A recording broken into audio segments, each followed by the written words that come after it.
Salut, je m'appelle Fatouma Silla, je fais partie du comité de recherche des jeunes de l'Observatoire des communautés noires du Québec. Aujourd'hui, on se retrouve à Montréal, sur l'avenue Mont-Royal, où on va poser des questions aux passants concernant les personnes noires du Québec en matière de logement. Suivez-moi.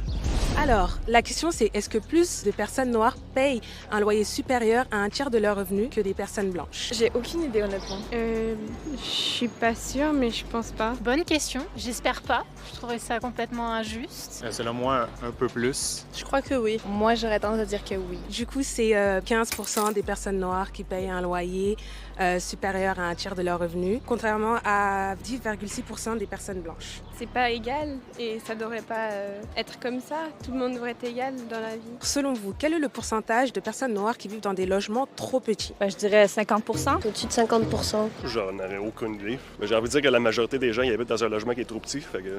21% des familles noires vivent dans des logements trop petits.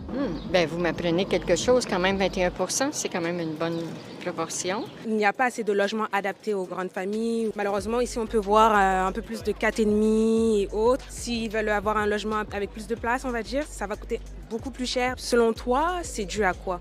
Je vais pas aller dans le mot, mais je pense qu'on sait de quoi on parle là. Racisme systémique.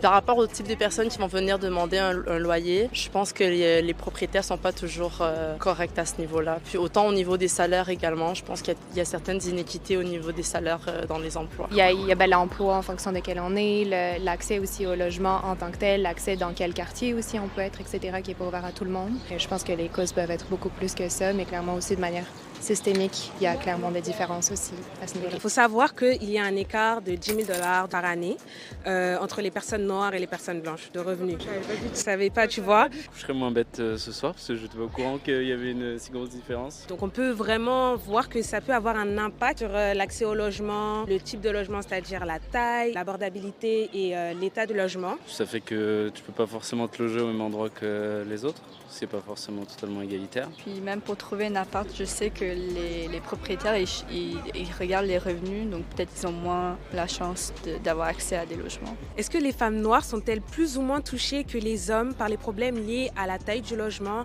l'abordabilité du logement et l'état du logement? Oui, je pense que toutes femmes en fait sont très touchées plus que les hommes en général dans la vie, dans les problèmes de logement et de travail, etc. Les femmes en général ont quand même plus de difficultés dans tout ce qui est, que ce soit recherche d'emploi, recherche de logement, etc. Donc je dirais que oui.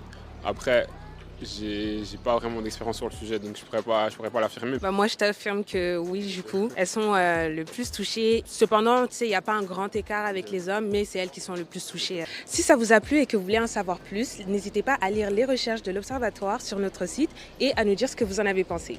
À bientôt!